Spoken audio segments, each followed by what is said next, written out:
What's going on, people? We are Tottenham TV. We are here for the post-mortem.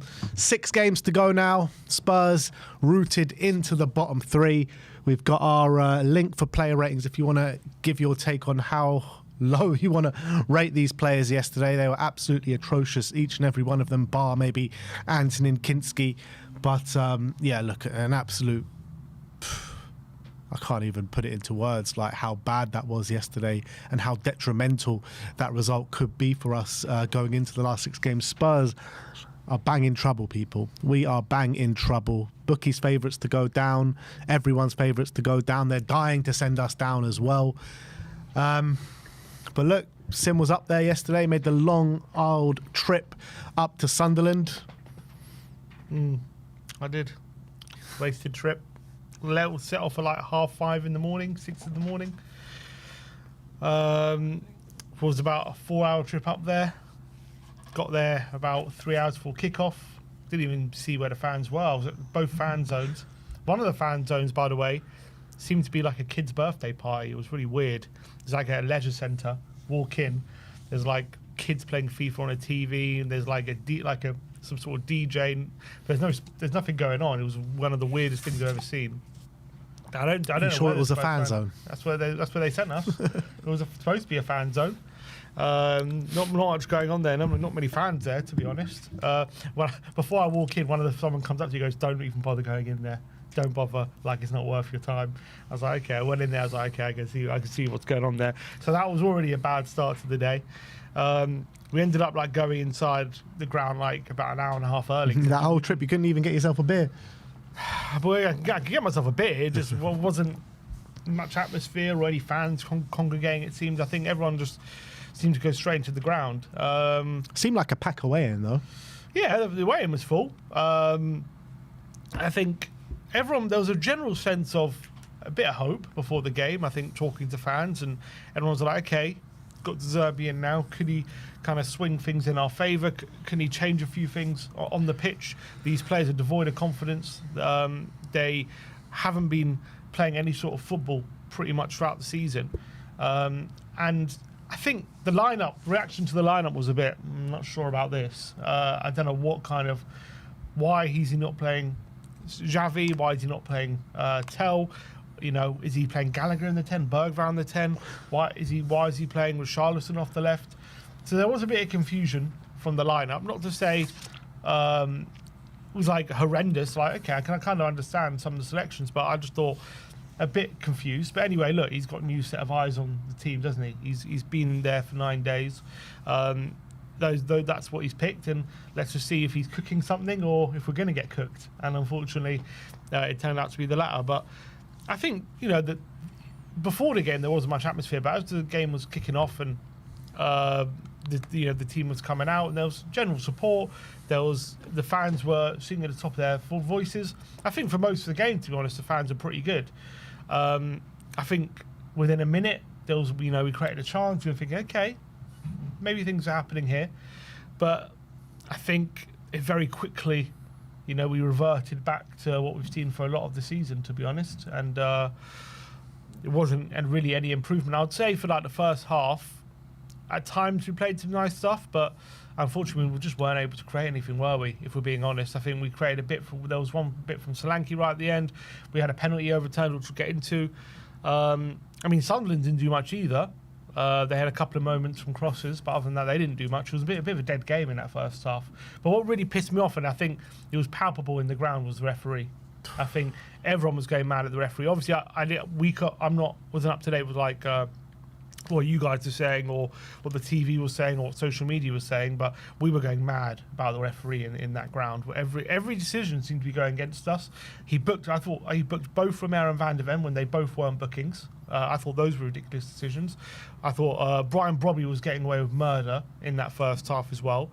And the penalty, obviously, I've seen it back. And I think it's a harsh overturn, to be honest. I think it's a harsh overturn. I think it's one of those that I think if he didn't give it initially, I can understand it not being given. But given that he's pointed to the spot, is it a clear and obvious error? I don't know. I think it's a harsh overturn. I think it's one of those where you stick with the referee's decision, in my opinion. So I thought that was we didn't get the rub of the green with that decision as well. But I thought, there was boos at half time, but mainly for the referee. It wasn't really for the players. But in terms of just being up there, I think there was kind of everyone's just so resigned at the moment. It's like nothing's going to save us. As much as we're a bit hopeful, when you see what we saw on the pitch, it's like it just seems it's giving this kind of what it seems as though is it's too little, too late.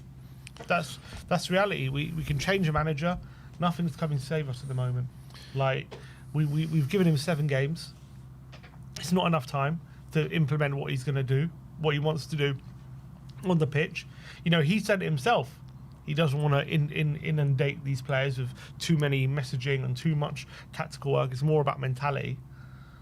But that might not be enough with 7 games to go. And at the moment, we're now in the relegation zone. And I don't know if we claw ourselves out of it. It's really hard. And all the fans I spoke to are just like, I don't see how we get out of this.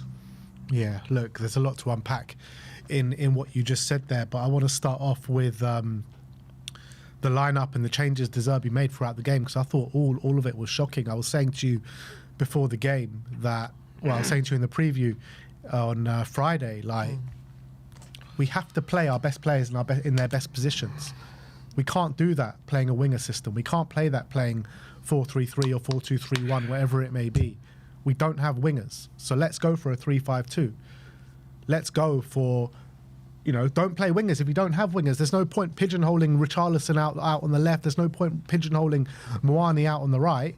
Why don't we just play the only formation probably where we can fit players in their right position? I said that before the game, and I'll say it after the game. I think it's ridiculous, to be honest. And I think, Gallagher was playing a bit deeper. Bergvall was playing a bit further forward. We've been going mad at Thomas Frank for trying to play Bergvall a bit further forward. Like, why not play Gallagher? If you're going to go for this formation, why not play Gallagher a bit further forward? He said he wants to get him back to his Chelsea playing days. That's why he played his best football for Chelsea. So why not play Gallagher a bit further forward and play Bergvall a bit deeper and play Bergvall where he made his name under Ange last season and had his best performances? So I thought there were a lot of peculiar decisions in the starting lineup.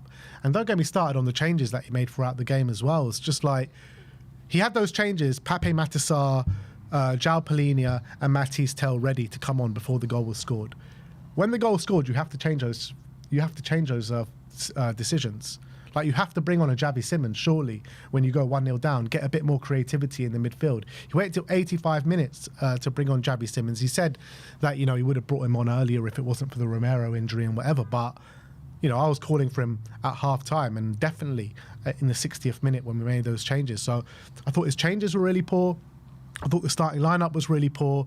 And it was pretty much not much of a departure of what we've seen for the majority of the season. You're looking at it, how many times have we sat here and said, under Thomas Frank and under Igor Tudor, first 5 minutes, we've actually had a go and we look decent.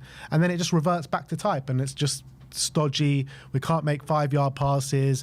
No one's looking up for it. We keep losing the ball time and time again. And it was just like, it could have been any manager at the helm yesterday and you wouldn't have batted an eyelid. Like, I did not see any changes Roberto De Zerbi has implemented over the past 10 days. And yeah, look, it looked a bit different in the first 5 minutes, passing and moving, but it literally lasted 5 minutes. But how many times have we sat there and said, we look good for the first 5 minutes, and it's just been crap after that? There was no changes whatsoever. Yeah, don't disagree. It was very much pretty similar to what we've seen all season. And it's hard as fans to accept that, considering we've brought in another new manager. We've brought him in because he's had 10 days to work with these players. I mean, look, 10 days is not like loads. It's not a pre-season, but it's, not insignificant amount of time. Surely it's enough time to implement some sort of pattern to play or whatever, something on the pitch that the players can kind of lean on to implement during the game. And I think definitely for the first hour, I think we were keeping the ball a bit better. But I have to say, for the last half an hour, it was as bad as we've seen anything. Yeah, as soon as we conceded, they shut the bed horrendous. and, a doggy was playing all these erratic passes. We kept losing the ball time and time again. It's just like... we panicked, I think. Yes, 100%. As soon as we conceded, we started to panic massively. In the first half, there was a decent structure about it. Defensively, I thought, we were okay. But as soon as we conceded, it just went from bad to worse. And don't get me wrong, that first hour wasn't anything great. It was just, like we were just a decent structure with an even game. And even so, like you say in the first half, I still think Sunderland created more than us. Yeah. I still think at half time it was fairly even, but I still think Sunderland come out of it in the first half probably the better side. I think it was pretty much 50-50 at that point. I think, Solanke had a good chance we had the penalty that got overturned. Porro had a moment right at the beginning of the game. Like Richarlison had a couple of chances as well. So we had some chances, and they had, I think, Robbie had one chance. A lot of their chances came from set pieces. There was one right at the end as well, Kinski had to save. So I think it was pretty even, I think, chances-wise in that first half. I don't think we were a better team by any stretch, but I don't think Sunderland were better than us either. I just thought it was fairly even in that first half. Maybe they edged it, but not by much if they did. And then as soon as we conceded that goal in the second half, and then I think we conceded the goal, and then not long after that, Romero and Kinski had that moment, which they went into each other because of Robbie. And after that, it all just completely fell apart. All the structure that we were showing in the first hour or so completely went out the window, and we were just basically with the team that we've seen for a lot of the season where we just couldn't string two passes together. We couldn't get any sort of move going. Sunderland were finding it so easy to deal with us, and if anyone looked like they were going to get another goal, it was going to be Sunderland. It wasn't going to be us, up until maybe stoppage time where we were knocking on the door a bit. Like for most of that second half, Sunderland were the ones looking like they were going to score more than us. It's just like you're looking at the quality in this team. I thought, especially in the forward line, we've spoken about this forward line all bloody season, right?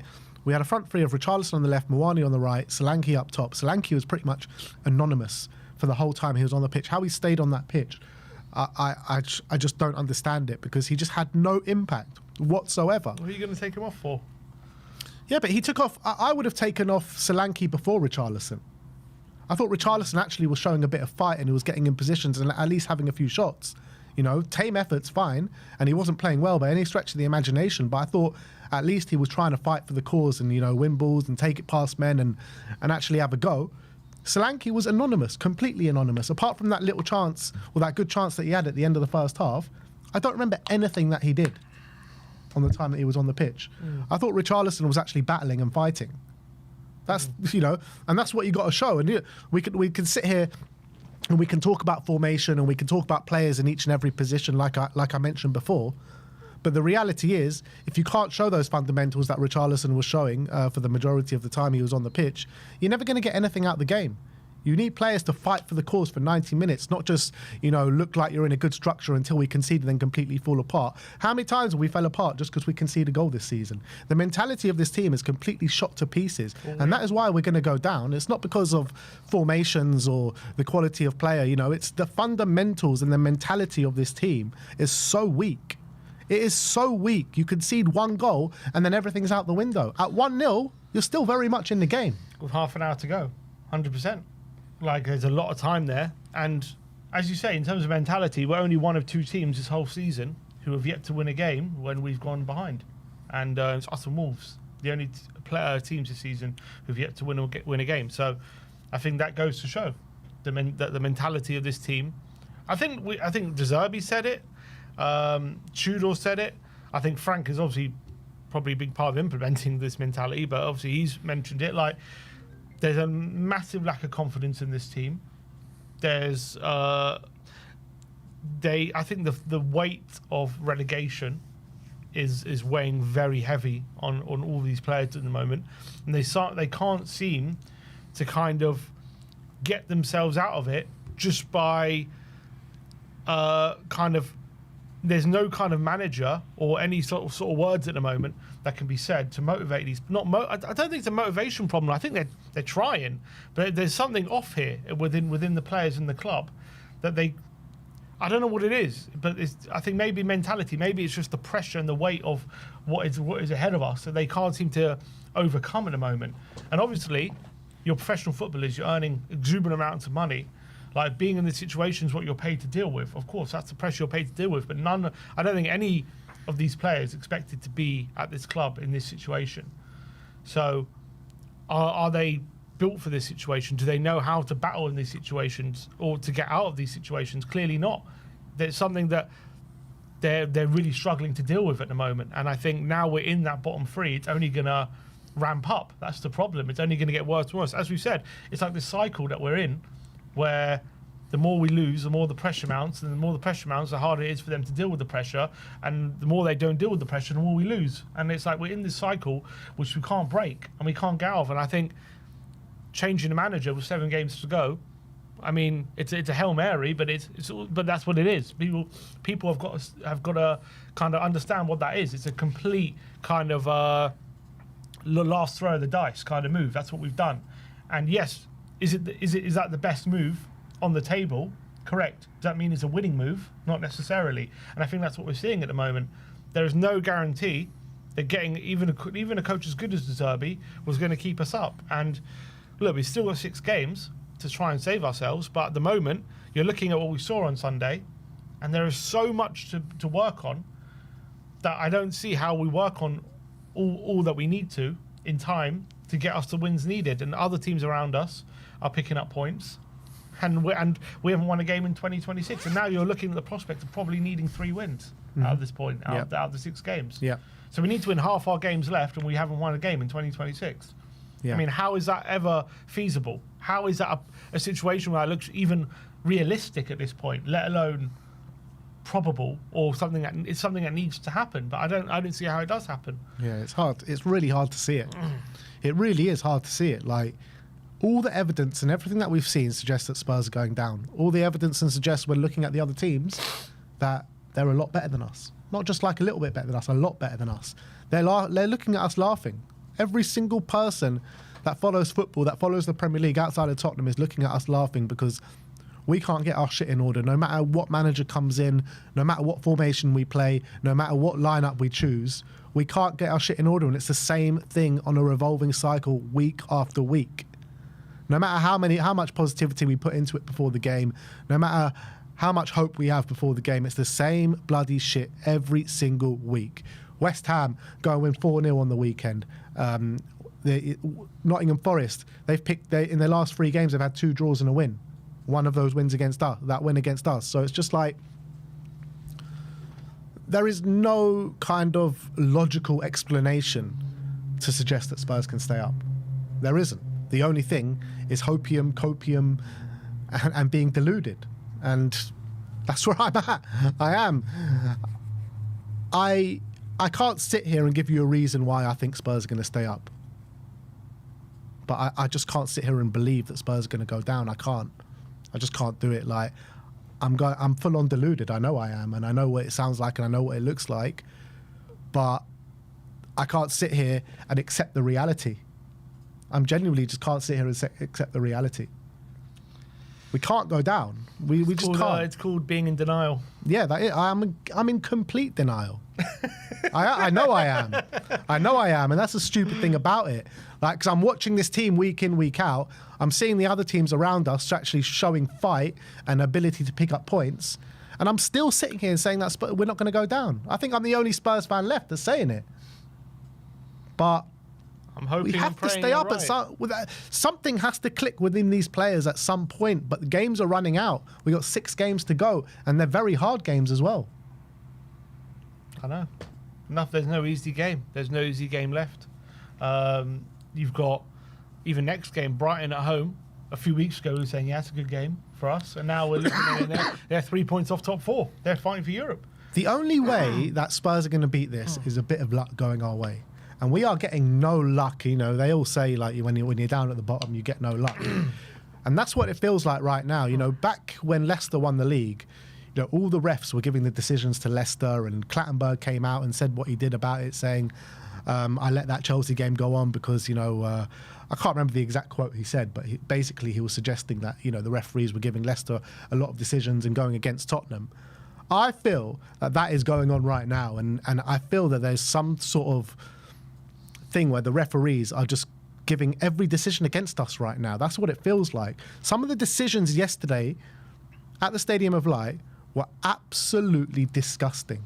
Brian Brobby should have been sent off in the first half. He had that challenge on Romero, and then he got the yellow card after that. That should have been 2 yellows in the first half an hour from Brian Brobby. Not only that, but then after that, he pushes Romero into Kinski. That should have been another yellow card.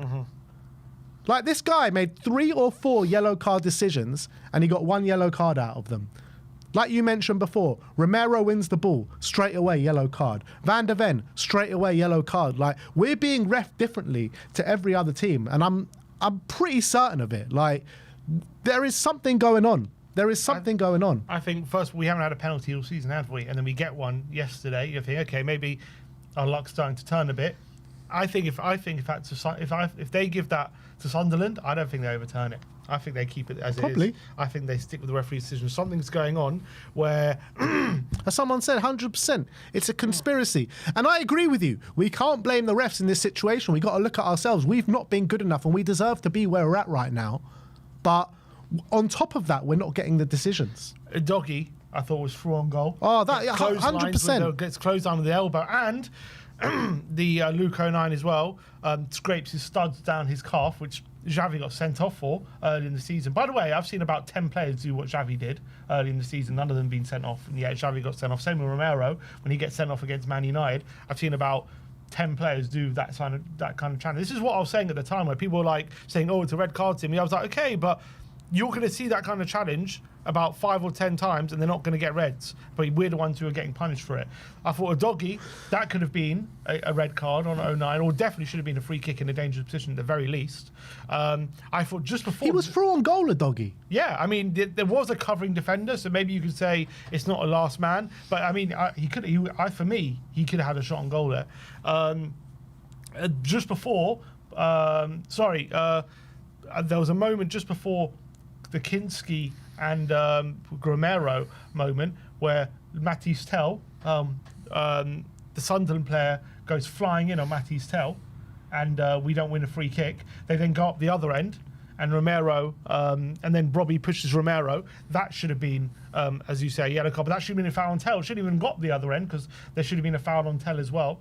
The referee was giving everything to Sunderland. It was so frustrating, and the anger was really boiling over in the stands as well. So it was very interesting to see whether what we were seeing in the stands, because obviously we don't have the replays, but we could just see what we're seeing in the stands. And what you saw in the stands is exactly how it played out, because the referee was abysmal yesterday. He really was abysmal. And I don't even think this is the first case of it. I think all season something like this has been going on, particularly a lot in the last couple of months. We got all the pushing in the back. That seems to, when we push in the back, apparently it's a foul, and attackers push our defenders in the back, it's not a foul. And there was also another situation when Kolo Muani heads the ball, and they give a handball against us as well. Oh my God, and he was again, that we were on a promising attack, and it was one of the few times that game that we got in behind the Sunderland defence. Yeah, it was a bit of luck, but he stopped the game, and also it was like he waited until it looked like it was promising for us to stop the game.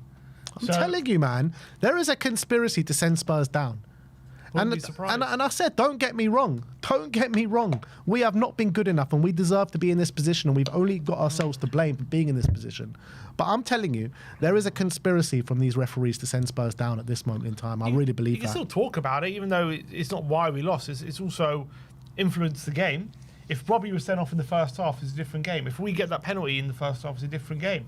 If just before, if Tell gets that free kick, and Romero doesn't get injured, it could have been a different game. All of these things could have affected. If a doggy goes for on goal and scores, that was at 0-0, by the way, that could have been a different game. Or if a Luke 09 gets sent off there, that could have been a different game. So all these things could have changed it. It's not why we lost, but all of those things influence the game, don't they?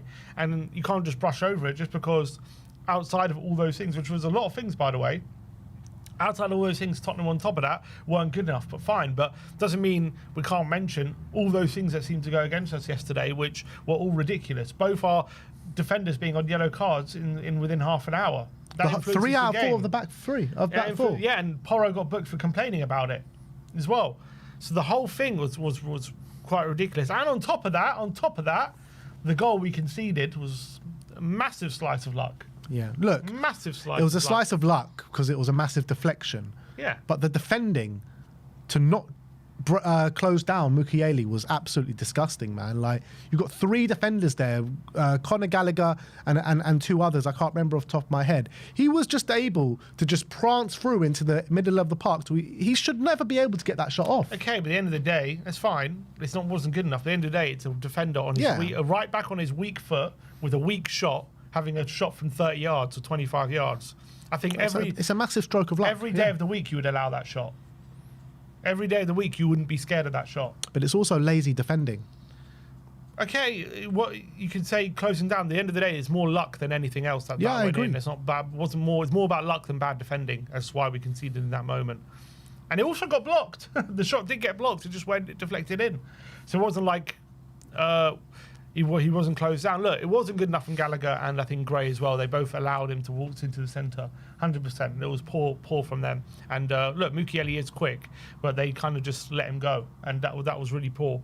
But at the end of the day, a shot from a defender with his weak foot from 25 yards shouldn't be a problem. And at the end of the day, it was probably going wide, I think, that shot when you look at it back, and gets a massive deflection, ends up wrong footing Kinski, and bam, it's a goal. And like, just when you think you can't get any more unlucky, you have that kind of moment. And it's like, God, everything's going against us. Everything is going against us. Everything. And then you got the Romero situation, goes off the pitch in tears, probably because he thinks he's missing the World Cup. He's going to have a scan today, apparently, to know the extent of the injury, but they think he's done his MCL. Who knows the extent of it, but it looks like his season's probably done. Yeah, we'll have to wait and see, but that's a massive blow for me. Massive blow. I think he was one of my final hopes of us getting out of the situation, him getting some sort of... I thought he was playing well yesterday, to be fair. I thought he was one of our better players. And him being on top of his game was going to be one of the ways we would stay up in this season and get out of the situation. So him being out now, potentially, for the rest of the season, I think could be the final nail in our coffin, to be honest. It was a really weird situation. We were in the stands watching it because... Obviously, he was down for treatment for a long time. Danso gets stripped off. He's ready to come on. Romero then gets up, and then the Zerbi or the medical staff tell Danso, okay, you can put your training gear back on. And he puts it back on and starts doing the warm up again. So okay, I thought Romero's okay, and maybe Romero's all right. And then Romero starts putting weight on his leg. And you could see he was completely done. And then Porro quickly calls over to medical staff to say, yes, stop. And then you see quickly Danso quickly go back, chuck off his training gear and get back on the touchline again. So there was a moment, it seemed, that they thought we would be able to carry on. But unfortunately... when I first saw the collision, it looked like, for me, Kinski would be worse off than Romero. Yeah, I thought Kinski was going to have to come off a concussion. But obviously Kinski stayed on. And by the way... You've got to give credit to Kinski. I think he's the only player that comes out of that game with any sort of credit, because to show that mental strength of coming back from that Atletico game, we all know what happened there, being hauled off after 20 minutes or whatever it was. I thought he was our best player. You know, made some top saves. His ball playing ability was there on show for everyone to see. The amount of times he pinged it to the winger that was bang on the money, I thought was fantastic. So I don't think Kinski put a foot wrong yesterday. Yeah, couldn't do anything with the goal. Played really well. Credit to him. And as well, there was a moment just after the incident with Romero where he actually had to put again. He had to go down low. Yeah, he had to be brave. And I think up against Bobby, and he managed to get there just ahead of him. And he put his head where it hurts. And fair play to him. I thought we had a pretty solid game. Look, I don't think it was his busiest game. I think Sunderland didn't create too much. Obviously, he did make a big save right at the end of the first half. I think that was the only save he made, though, wasn't it? Yeah. So it wasn't like his busiest game. But he did everything with confidence, and he seemed like the last game hadn't affected him. So fair play to him. I wasn't there, but I heard that, the Sunderland fans were jeering him at every touch and stuff. And even to handle that after what he's been through, after getting hauled off after 20 minutes, I think shows really good mental strength. Yeah, fair play to him. Yeah, 100%. I think he had a really solid game. And as you say, I think his passing ability was there for most of it yesterday. He looked calm. He did a good job. I'm pretty happy with him. I wonder if he keeps his place for the next game. Yeah. I would actually keep him in goal against Brighton. I don't see a reason why to take him out the team, because we know to play out of under pressure, we need players that are good on the ball. Yeah. And Kinski is much better on the ball than Vicario. Mm-hmm. So I would actually keep him in goal. Yeah, I'm happy to do that. I'm happy to keep him. But look, it's just like I don't even know where to go, and we're 2 points below West Ham. Yep. West Ham play Crystal Palace next. I know Crystal Palace got a good result this weekend, but Playing off the back of Europe. yeah, you wouldn't put it past West Ham going and getting the 3 points this weekend. And if West Ham do go and get the 3 points this weekend, you know, there's a big chance that we could be 5 points behind them after the game this weekend, because this Brighton game is really difficult. Brighton are on really good form. They've turned it around. They're a very good team. They've turned it around. They're now in the hunt for Europe. They got their tails up. They're one of those teams as well where if you catch them on a good day for them, they can give anyone a game. So they're a very good footballing team. Hurts doing a good job. Obviously, it's one of those teams that are gonna go at you a bit, and you know, maybe leave a bit of space, and maybe you can attack them. But at the end of the day, we're not attacking anyone well at the moment, and we're not defending particularly brilliantly either. And it's like, how do we? A few weeks ago, you would have been confident about that Brighton game. They were in terrible form, and then, you know, a team you'd like to face, maybe they're on the beach, but they're not on the beach anymore. They're very much, you hear what they're talking about. They're very close in the table to Europe. They're talking about how going on a European hunt, their players. Hertz is saying every game now is like a cup final to get Europe. So all of a sudden they've got something to play for. And they're coming up against us, who are just so low on confidence. And they're a team that, as much as, yes, we might play into our hands how they play, but as well, they're going to be confident. They're going to be bopping it around us. And there's definitely a chance we're going to be chasing shadows in that game and everything. And look, this isn't a preview of Brighton. The point being is 100%. Every game at the moment is a struggle for Tottenham. And until we get that one win to get the confidence back, you don't see where it's going to come from. But a loss against Brighton next weekend, it's going to be the most detrimental defeat of the season, because all three of our relegation rivals all have winnable games. Yep. West Ham play Crystal Palace, Leeds play Wolves at home. Yep. Nottingham Forest play Burnley at home. Yep. So it could become insurmountable after next weekend. It really could. Yep. Like, next weekend could be the weekend. Like, if we go 5 points behind already, we're in the relegation zone. I know, but 2 points, you know, one game can overturn it. If you go 5 points behind, then, I mean, I keep saying, like, we're not going to go down. But if we go 5 points behind next weekend, I don't think there's any overturning that. I really don't. The only chance that we've got is that Leeds. They're the only chance that we got, because they play West Ham and us in the last 3 game weeks of the season. That's the only chance that we got to save it after that. But I just 5 points behind with 5 games to go. Like, are you serious? This is where we are. Look, the reality is, if we go, you know, this is a culmination of the horrible decisions from this hierarchy, and this is where it's led to. You look at the league table now. We are in that relegation zone. We are 2 points away from West Ham. Even that is ridiculous in itself. We couldn't even get the draw this weekend to even make sure that the situation isn't too bad. We couldn't even do that. We lost. This is a culmination of every bad decision, and I think this hierarchy just think that they will find a silver bullet from somewhere. That if you throw enough money at the situation, well, they threw it too late. I would say, but if we throw enough money, a good manager like Zerbi, he will save us. If we can just coast, with Igor Tudor from now to the end of the season, and then get Poch at the end of the season, that will save us. Same with Frank, yeah. If we can just coast with Frank, you know, it won't get that bad, will it? It won't get that bad. He can get us enough results to just make sure we're in the division next season, and then we'll go get Poch. No, that didn't work. None of these things are working. And at the end of the day, they have to look at themselves. And I think at this point, if you're looking at the situation objectively, I think it looks like a lost cause right now. It looks like a complete lost cause. That is the truth. We want something to come in and save us. We find it hard to believe that we're in the situation where nothing can be done, where it's too little, too late. You know, I'm sure Leicester or maybe felt that maybe that they were going to stay up. You know, there's a lot of teams, Newcastle, Villa. I'm sure when they were in these situations, they all felt like we did. Like, oh, surely we can't go down, can we?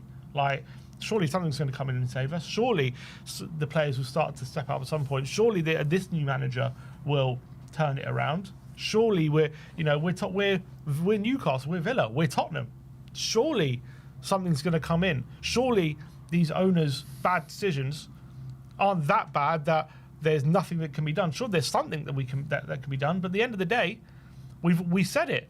We've said it, and we were spot on. It's too little, too late. We left it way too late to sack Frank. We then not only did we leave it too late, we then compounded that decision by bringing the wrong guy in Tudor, and that just compounded the situation. We've now given De Zerbi 7 games to save us and get us out of the situation when we haven't won a game in 2026. And now we're asking him to win 3 of our next 6 games, at the very least. Even that might not be enough, but just to give us a fighting chance. He has to win 3 of his next 6 games, and we haven't won in 14 games. We've won 2 games in our last 23 games.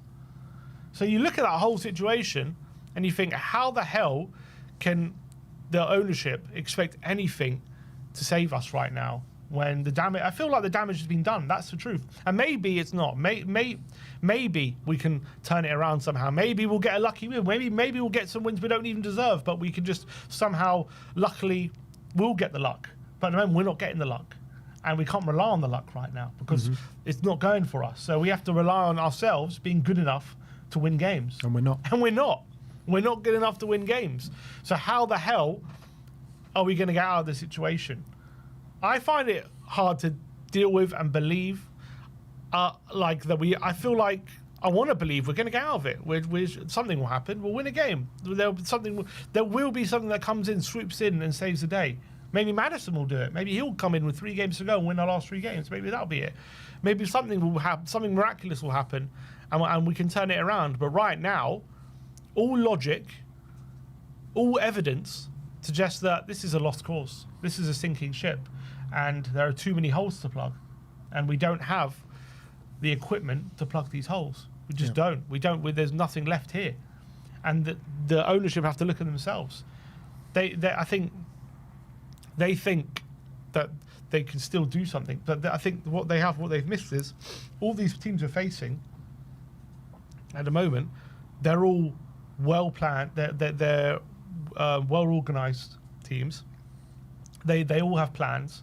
All teams nowadays have projects. All teams nowadays are very well run. A lot of them are very well run, and we have fallen behind. That is reality. We are falling behind. I think it's very rare. I think these days where you just get a new manager in, a club like Tottenham and the form we're in, and he can just turn it around immediately, especially with the amount of games left we have.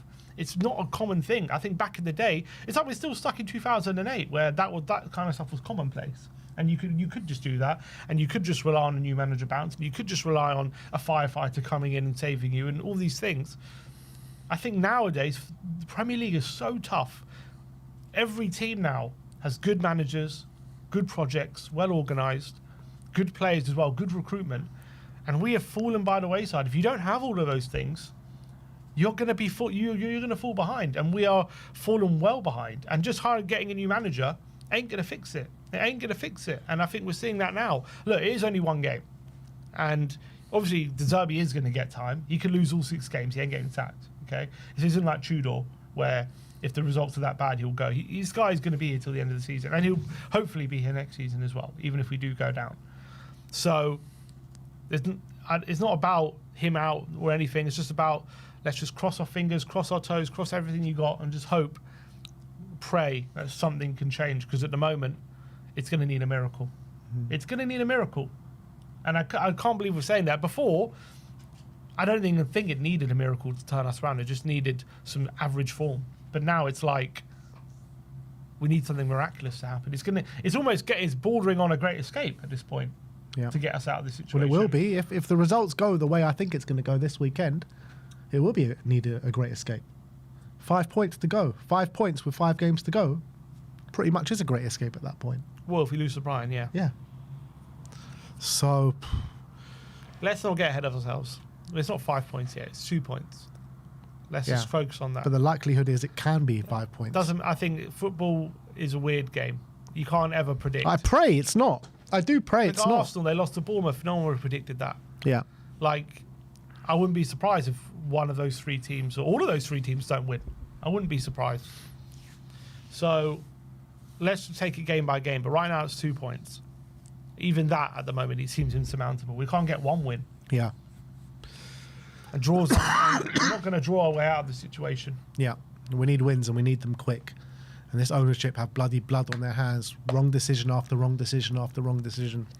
Going back a number of years, it's getting worse and worse year on year. It's getting worse very quickly. And the decisions that they've made consistently this season have been the worst of the lot. Farcical. Not to sack Frank, to leave it until mid-February to sack Frank was a joke in itself.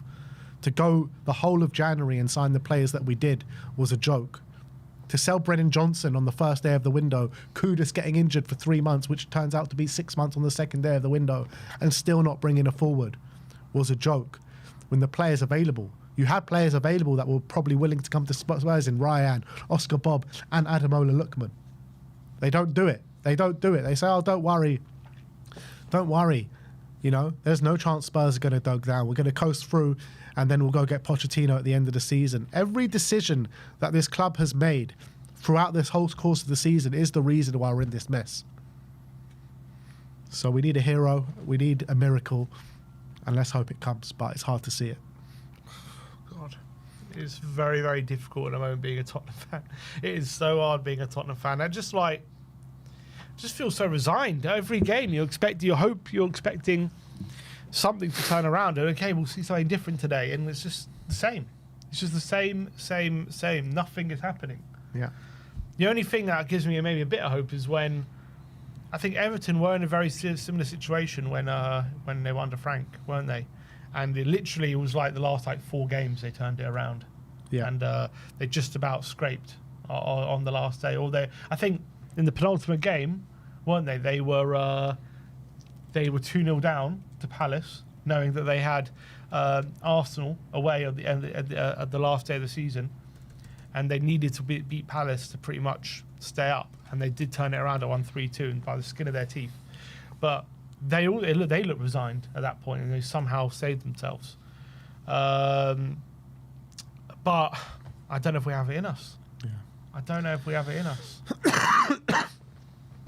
Well, it's all the chickens are gonna, like you said in the video, the chickens have come home to roost, and it's time for the men to stand up for these final 6 games of the season. And it has to start this weekend. De Zerbi has to get something out of these boys. And the mentality has to change. That's what we need. We need fighters on the football pitch. Not just until the 0-0, until we ultimately go 1-0 down. But when we go 1-0 down, they need to fight even harder to get back in the game, not just lay down for every single team that we do. So, I mean, I'd love. Yeah, you can't just change mentality like that. You need time. And I was with Ryan yesterday. He was going through some stats. He said 8 teams in the Premier League history have had 3 managers or more in a season. 6 of them have gone down. Only 2 of them stayed up. Of those 2 teams, they both gave their third manager at least 13 games. So no one has ever stayed up in the situation we're in, essentially, is what we're saying. Who are the 2 teams? I can't remember. I don't know who it was, to be honest. But the stats are no one has stayed up when in the situation that we've put ourselves in. Grim. Just grim. The whole situation is grim.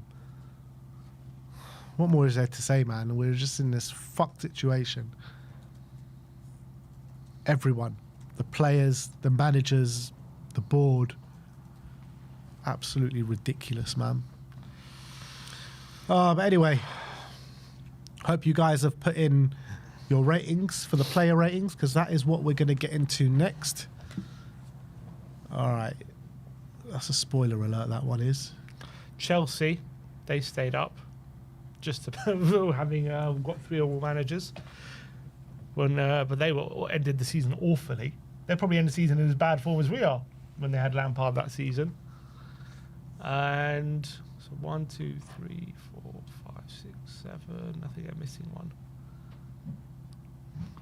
And Southampton. So who else stayed up? So Chelsea stayed up, and I think maybe Swansea stayed up.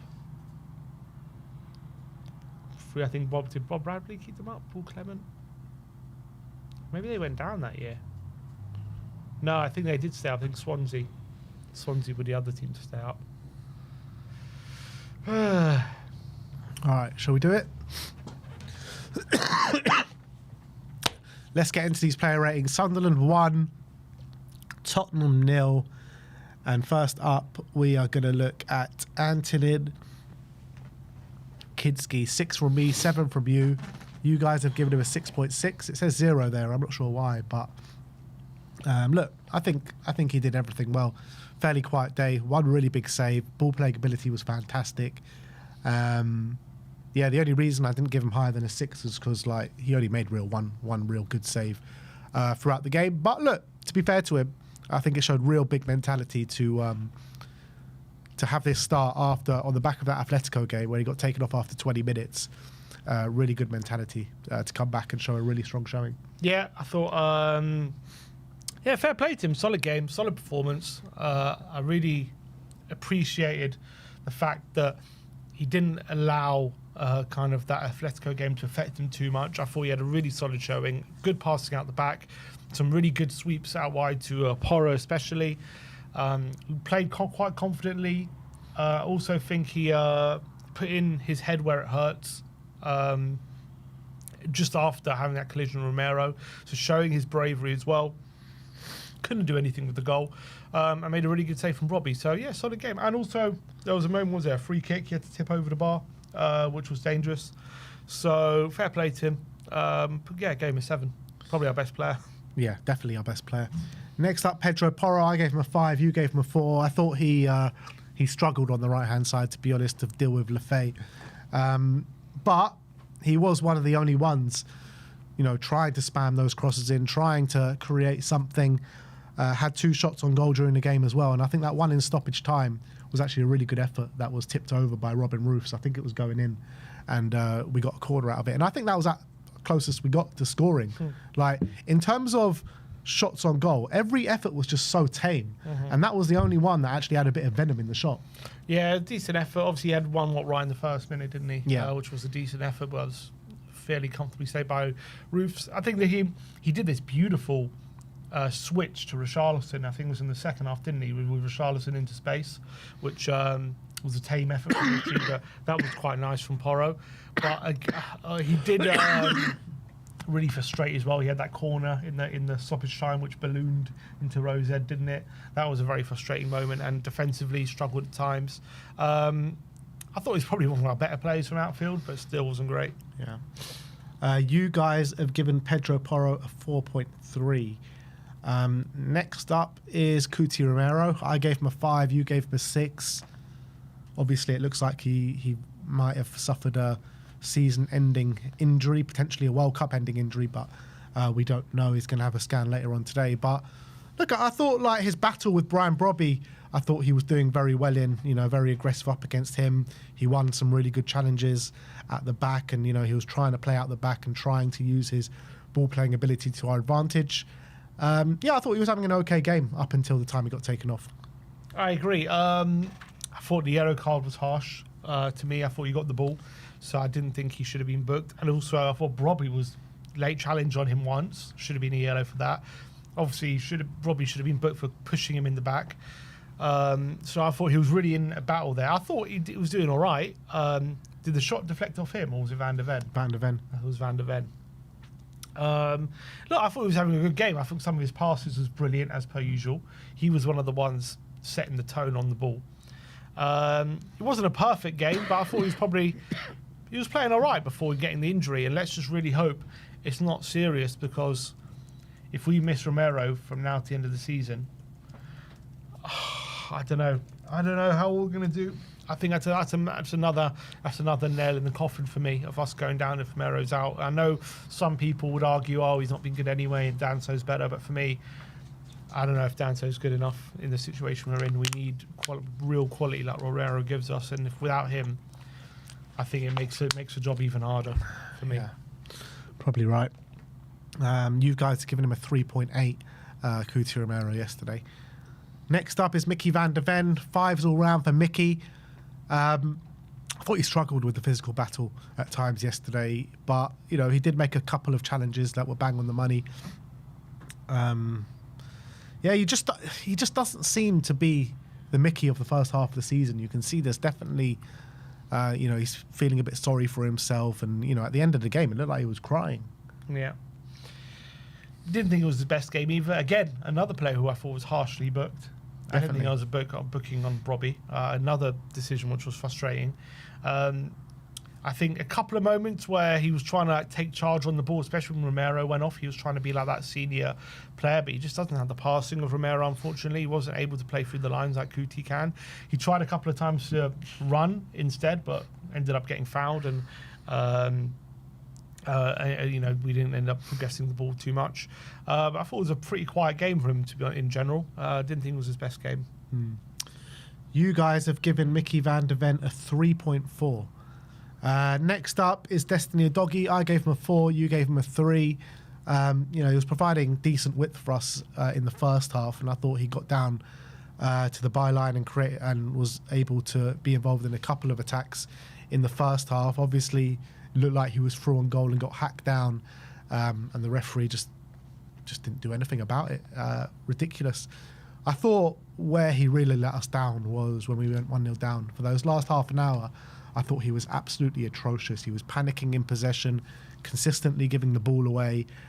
He was so poor for those last half an hour, but I thought for the first hour, he was okay. Yeah, I think it was a really poor game from him, to be honest. Especially his delivery in the final third was so bad. He got into a few really promising positions. He seemed to be playing a bit more of an inverted role, like back in the Ange days. It seemed quite similar to that kind of role than what he was playing under Thomas Frank. But when he did ever get into the final third, his delivery was so bad, really lacked quality. Especially, as you say, in that final half an hour, he was panicking. There was that one moment he kind of played a blind pass from the left into the centre of the pitch. And literally, there's like 3 Sunderland players around the ball, like not near one Tottenham player. It was such a bad pass and really put us under pressure. Did get unlucky with that moment, as you say. I don't understand what the referee's seeing. He gets clotheslined with the elbow to his neck, and he gets tripped to the back of his calf as well. And he's ahead of the Sunderland defender, yet nothing given. I don't know how much more of a foul it needs to be for the referee to blow up in that situation. So that was what was actually interesting in that moment. Actually, is literally about 20-30 seconds before that moment, I see De Zerbi having a conversation with the doggy about something. I'm guessing about position or something. And 30 seconds later, he's in that position, and Gray dinks that ball over the top. So clearly that was something that I think he told him to do. So it's really annoying that it looks like it would have been something that would have come off, and then he gets brought down and then nothing given, and we don't seem to see that again. So that was really annoying. So you guys gave a doggy a 4.2. Next up is Archie Gray. 4 from me, 3 from Sim.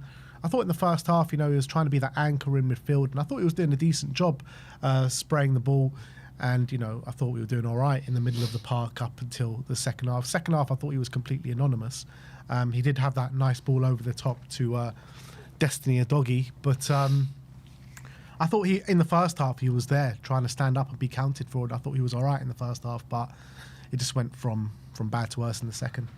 Yeah, to be honest, I thought it was really poor in general. That's just my feeling. I didn't think he was anywhere near as kind of involved as he has been in previous games. I think he was I think in the midfield, I think Xhaka and who else in the midfield? It was Xhaka and I can't remember who else, but I think they were on top for a lot of it, and they were winning those battles. I think Gray just wasn't getting on the ball that much. He really struggled to get involved. Yeah, he had that one nice ball to a doggy, but other than that, I wasn't so impressed, unfortunately. He's been probably our best player for a while, but this game, I think he really struggled. You guys gave him a 4.6. Next up is Conor Gallagher. 3s all round for Conor. Gave the ball away really cheaply in the first half on the edge of the box, which could have resulted in the Sunderland goal. Again, I thought first half it was a bit of a better display from Gallagher than it has been. I mean, we're talking about bottom of the barrel shit here. So in the first half, I thought maybe he put in a 5 out of 10. But then in the second half, oh my God, he was just so woeful. Provided nothing for the team, kept giving the ball away, headless chicken in the middle of the park, contributed nothing to the team. This has got to go down as one of the worst signings we've ever made. Seriously, like, when you consider the money that we paid for him, the wages that he's on, he hasn't had a good display for us since signing him. Like, the guy has been just so woeful. I don't know what he brings to the team. Literally, what does he bring to the team? And his closing down for the goal as well, atrocious. Yeah, I don't know why we signed this guy. We questioned. I mean, at the time, we were like, okay, maybe if he's an upgrade on what we have, But he's it not. makes sense. But he's not. He really isn't. I'd honestly much rather other players in that position than Gallagher. He's really offering very, very little at the moment, and I'm really struggling to see what he brings, as you say. Like, I thought this was going to be a guy full of endeavour, full of energy, you know, putting challenges in with a little bit of quality on the ball. But no, I haven't seen any of that. He doesn't make the tackles, doesn't make the challenges. He has no quality. There's no progressive passing, no shots. I thought he was terrible. I thought he was terrible in this game, to be honest. And I think surely he's got another level to go up, because this can't be the best he's got. He's got to show for himself. Can it? Can it? I don't know.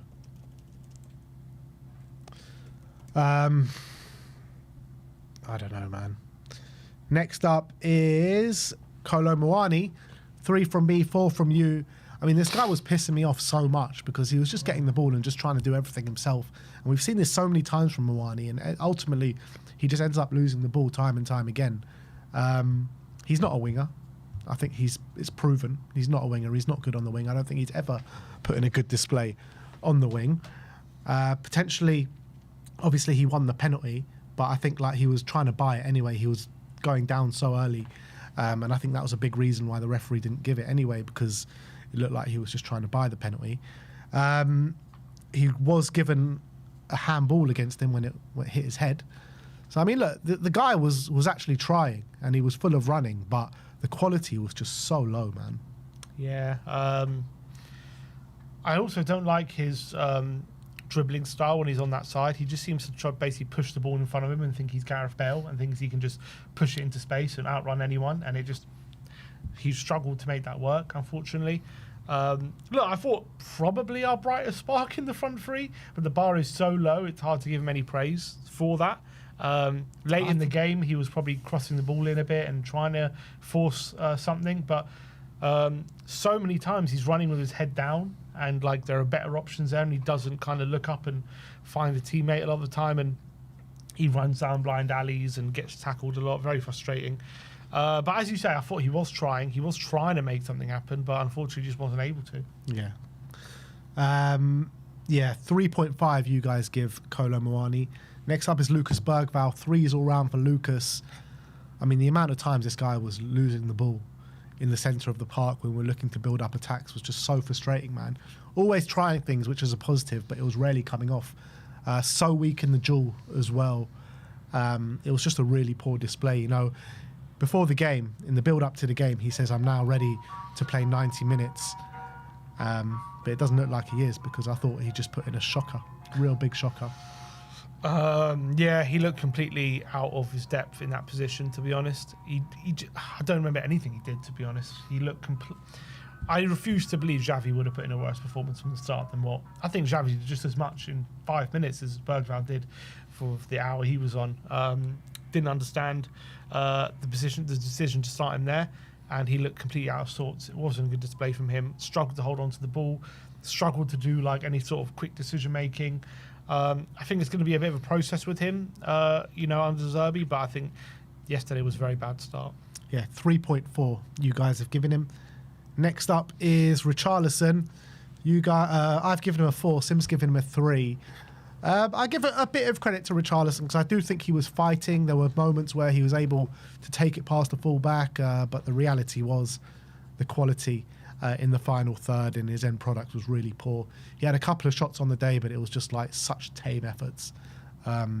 So easy for Robin Roos to deal with his efforts, but at least he was having some, which is you can't say that about anyone else, really. Yeah, I didn't like him on the left. I don't know why we didn't start Tell for me. Not that Tell did any better, which we'll get onto, but I thought Richarlison, The annoying thing is there was a couple of moments he did get into really good positions, and he had the efforts were so tame. It was so frustrating to see, because those were the two really promising moments. There was one moment where he was really battling on the left-hand side. He got past the defender, got in behind, and then just like ran out of energy and ended up putting it out of play. That was a really frustrating moment as well from Rishi. So, yeah, I think he lacked much threat, to be honest. I think he tried hard, a lot of running, but I think with his current fitness issues, I think, like, he's struggled with those fitness for so long. I don't know if he can play that role off the left, like to his high abilities he used to play. But this is what I was saying, right? This is why we should be playing a 3-5-2. Don't play with wingers. We don't have wingers. Play with Richarlison and Solanke up front, or play with Richarlison and Mawani up front. Go for two strikers. The only reason I said you can stick with the 4-2-3-1, but you have to play Tell, and he didn't. But Tell with who though? Who goes on the right? Just play Mawani there, but I don't. He's terrible there as well. I understand that. I'm just saying if you were going to play this formation, you had to start Tell. Yeah, I agree with that. I completely agree with that. So Richarlison, you guys have given him a 4.2. Next up is Dominic Solanke. 3s all round for Solanke. This guy, Solanke, for the past 4 or 5 games has been abysmal. He really has been abysmal. He had that one chance at the end of the first half where he's got to put that in the back of the net from point-blank range. But apart from that, what was he doing? He was anonymous. I forgot he was on the pitch half the time. He did not impact that game in any stretch of the imagination. No hold-up play, no real presence up top, no efforts on goal apart from that one chance. What did he do? He was just fouling their centre-backs. That's all he was doing. That's all he was doing. Yeah, pretty anonymous display. Even the chance he had, it was just a bit of luck, wasn't it? A bad mistake from the Sunderland defender. Yeah. And it just fell to him, and he couldn't capitalise on it. He was not involved in anything. There was no combinations at all. I don't know whether he was marked out the game or whatever it was. He was isolated, but he was just anonymous. Couldn't get him involved at all. And one of his worst displays, I would say. Yeah, you guys given him a 2.4. Mm-hmm. Next up, Kevin Danso came on with half an hour to go for the injured Kuti Romero. I gave him a 5, you gave him a 4. Look, he was just there, wasn't he? Propped in defence, and Sunderland didn't have that much after that. After when he came on, I thought it was okay. Not really much to report. I actually thought he struggled more to deal with Robbie than Romero did. So? Yeah, I think he did, in my opinion. I thought Robbie was holding up the ball more when Danso was on, but he did okay. I don't think he did anything too wrong. Obviously, the onus was on us to score a bit more when he was on, so we did have a bit more of the ball, especially late on. But yeah, I thought Sunderland were able to kind of sustain a bit more when he was there, unfortunately. Yeah, you guys given him a 4.1. João Palhinha, 5 from me, 4 from you. Didn't really add anything to the game. I just don't understand why you bring on a João Palhinha at 1-0 down. I think the thinking was win more duels, have the ball more, but he kept playing the ball out of play. He can't bloody pass, so that doesn't help. Didn't think it was a great cameo from him. Next up is Javi Simmons, 4s all round. He came on with 5 minutes left, but I guess there was 11 minutes of stoppage time as well, but a couple of moments on the ball, but you rarely got on the ball. Yeah, unfortunately, it was a bit too little, too late. What I do like about Xavi, as per usual, he is a positive player. He likes to look forward at every opportunity. He likes to always look, where can I pass it forward first? And that's what he was doing, but unfortunately, just wasn't enough time on the pitch. Yep. Next up is Matisse Tell. 4s all round for Matisse. Came on the left-hand side for Richarlison, and yeah, he had no impact whatsoever, really. He got the ball a couple of times. It felt like he just lost the ball every time he got it. Yeah, it was a bad cameo, I have to say. As a big fan of Tell, I think he really struggled on this occasion. He did win one free kick, and what I liked about him, at the very least, is every time he got the ball, he was trying to take someone on and trying to be positive. But unfortunately, it was a bad cameo. No two ways about it. He really struggled, and he did lose the ball a lot. And there were a lot of fans around me getting visibly frustrated with him losing the ball. Last but not least, Pat Mate Sarr. I gave him a 5, you gave him a 4. 3.1 from you guys. And yeah, look, I don't know what he did. Ran around a little bit, and that's about it. Yeah, came on and played number 10 like he had done earlier in the season, which was a bit peculiar when you got Xavi on the bench. Obviously, he moved back to the number 8 later on, and Xavi moved forward. Didn't like him in that position. Did a bit better, I thought, when he was in a bit deeper. But yeah, I don't think he impacted the game that at all, really. And last but not least, Roberto De Zerbi. I'm going to give him a 2. Like I thought it was shocking. I thought the starting lineup was shocking. I thought his changes throughout the game was shocking. Didn't see anything that I thought I would see from De Zerbi. Look, got to give him a bit of grace because it's his first game. He hasn't been here for too long, and he's been put in a terrible situation. But you got to rate on what you've seen, and I saw nothing. Yeah, I'll probably give him a 3. I think for the first hour there was some elements of De Zerbi ball, but not enough really to get excited about. Maybe if this was 15 games to go rather than 6, you could say, okay, we keep working at this, we'll get somewhere. But unfortunately, we don't have time. That's the reality. I thought for the last half an hour we completely lost our way and we panicked. Any sort of combination player, anything we were trying to do was out the window in that last half an hour, and we all of a sudden went from a team that were keeping the ball fairly well to a team that just treating it like a hot potato and just giving away constantly. I thought his changes were peculiar and didn't help the situation. And at the end of the day, we just didn't look threatening enough. That's just reality. Yeah. So that is the player ratings for the 1-0 defeat to Sunderland. Before we get into reacts, you want to get into a couple of super chats? Yep. So, King Oasis says, hope you're well, lads. These last few games are do and die for Tottenham. We could generally be witnessing Spurs going down. I mean, obviously we can. Ryan Isaac says, what a day. Yeah, big up to you, Ryan. Don't know what kind of day you were having. I mean, I do actually. I was with you all day, and it wasn't a great day. What a waste of a trip, eh, Ryan? What a waste of a trip. Ryan was driving me up from the early hours of 6 a.m. all the way. We got back at decent time. Got back about 9 o'clock to London, surprisingly enough. But went up there, saw no goals, saw a shot on target, and then back down to London. Southeast Coy says, I'll be celebrating graduating college by flying from the US to London, spend a week there, and then most likely watching our last game in the Prem. FFS. Yeah. Sorry, man. Why are you coming in to celebrate? I don't think it's the right thing. Ben is literally dying from this toxic football. Yeah, it's killing him. It's killing all of us. Ellie Friedman, my first 2 years as a supporter has been really nice. 2 Prem wins out of 10 I've been to. 2 European games won. 1 Europa League, come 17th. Win nothing, get relegated. Have seen 4 goals from Eze against us in real life. Life of a Tottenham fan, mate. Life of a Tottenham fan.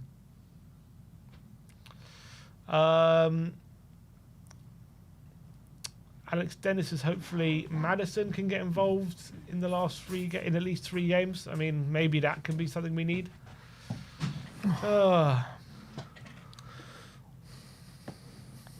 Romero, yeah, we'll get into the Romero stuff in a minute.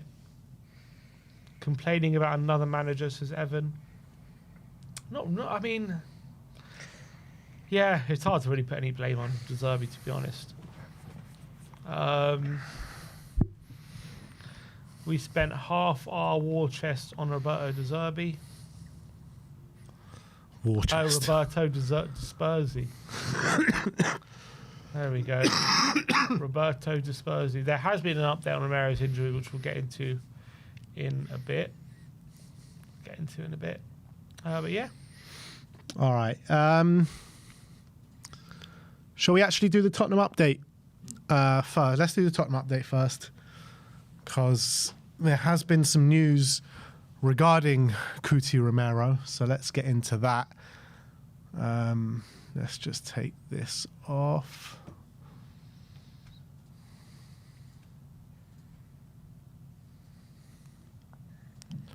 There we go.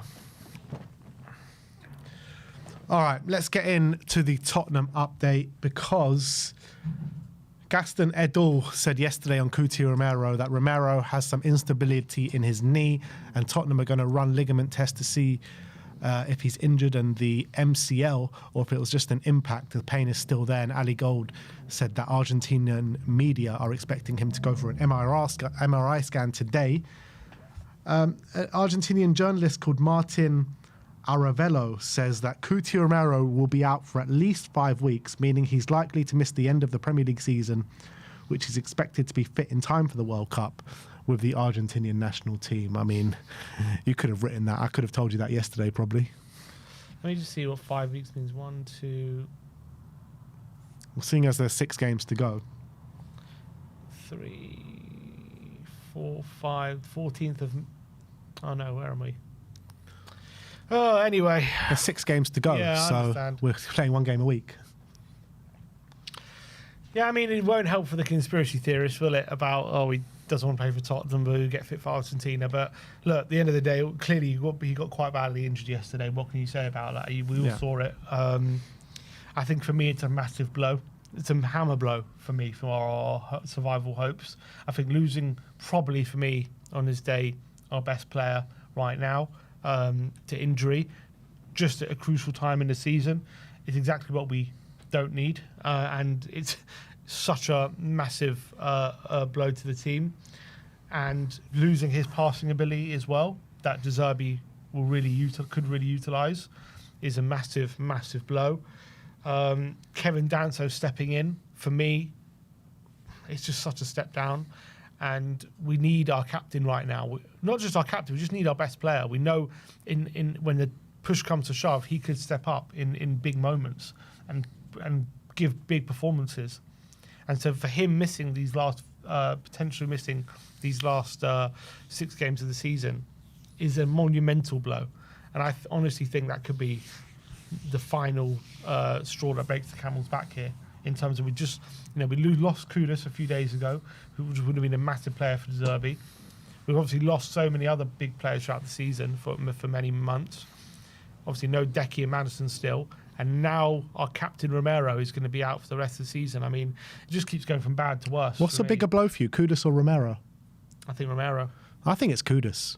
Because I think we've just got no quality in that forward line whatsoever. At least Kudus could have had some. Maybe Kudus. I don't know. They're both massive blows. Maybe it's Kudus. But at the end of the day, we've lost both of them. We've lost both. We don't have either. So we knew about Kudus a few days ago. This is now him probably out for the rest of the season. And I don't know. I don't know what we do. We can't sign anyone. We're going to have to rely on Danso.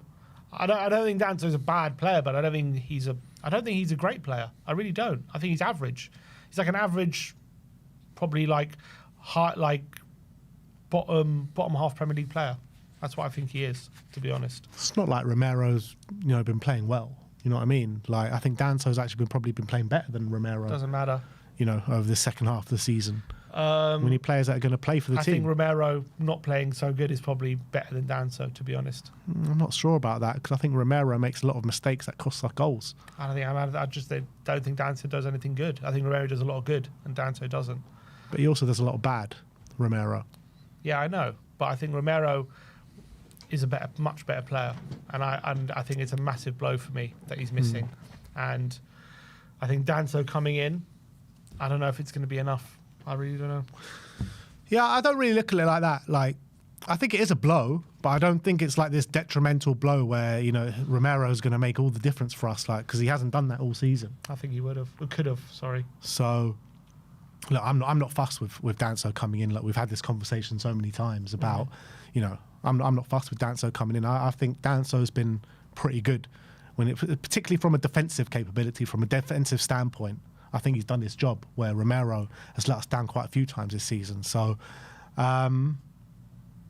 look, don't get me wrong, it is a blow. But I think the downgrade from Romero to Danso isn't as big. In terms of quality of player it is, but in terms of what they've shown, it isn't. I think it is. But anyway. I honestly think this could be it. I think this injury could be what could be the final straw. I really do. I'm really worried now. I'm so worried. You weren't worried before? I was worried, but now it's like I don't know if we even can give ourselves a chance now. I'm really worried about that. Like, even if Romero's there, at least you've got a player who could potentially like step up at the crucial time. Now he's not even there. So are we even got a player good enough to get us out? Like, I think Romero is good enough to get us out of the situation. You can make your arguments whether he's been doing it or not, fine. I'm saying he has the potential to do it. Right? But now he's not even there. He can't even step up if we need him to because he's not available because of injury. So now, but when has he stepped up? He can. We know he can. We know he can, but when has he done it? Doesn't matter. We know he can, and he has done it at big moments for us before. So, and I thought he was playing well yesterday before the injury. But my point is, now we have someone, a much inferior defender coming in, who even when at his best isn't that great in my opinion. Like, I just don't know if we're going to have. I think we need everyone to be at their best right now. And now I think he's our best player right now. Before yesterday, he's probably our best player, and now he's injured. And I just think that could be the final straw for this team. Well, we'll have to wait and see. Next up, we're going to talk about some transfers. It seems like a bit of a moot point, but we're going to do it anyway. There's been a report from Matti Moretto saying that Tottenham and Chelsea are leading the race for Marcos Senesi. Then Manchester United a little bit further behind. The Argentinian will choose either next week or the week after. Obviously, if we get relegated, there's no chance he's going to join us, and that probably delays that situation till the end of the season. But for argument's sake, let's say we are staying up. I know it's probably unlikely, definitely unlikely at this point, but what's your thoughts on Senesi? I like Senesi a lot. First of all, he was absolutely brilliant on the weekend, wasn't he? Absolutely brilliant. So I think recency bias. He's a really good defender. He's been good all season, though. I've always liked him. Yeah. I've always liked him. You've got to remember, Hyson was on the bench when Senesi was fit and available last season, and it was only a serious injury to Senesi that got Hyson his chance. And now look at him; he's obviously gone on to play for Real Madrid now. But now Senesi's back. He's been absolutely fantastic for Bournemouth, and really good defender. Really, really good. I really like him a lot, and underrated, I would say. Underrated. I'd love him at Tottenham. I think, especially right now, we could do with someone like Senesi. As you say, no, I don't see the point talking about him if we're going down. Yeah, on a free transfer at the end of the season. But he says that Tottenham and Chelsea are ahead of Manchester United. I mean, I find that hard to believe with Spurs in the position that we're at. So it's probably Spurs behind Chelsea and Manchester United at this moment in I don't time. think we're in the running right now. Yeah, we can't be in the running for anyone, but the press still like to. The press love to link people with Tottenham. And then Fabrizio Romano is talking about Robertson. He says Spurs have a verbal agreement to sign Robertson in June, all terms in place. Nothing signed and sealed yet because he's waiting to see if Spurs do stay in the Premier League. I mean, I just don't see a point to this, man. I saw it in January. For us, give us some leadership ability from January to the end of the season. But look, if we go down, I'd like to sign him, but obviously he's not going to join us if we go down.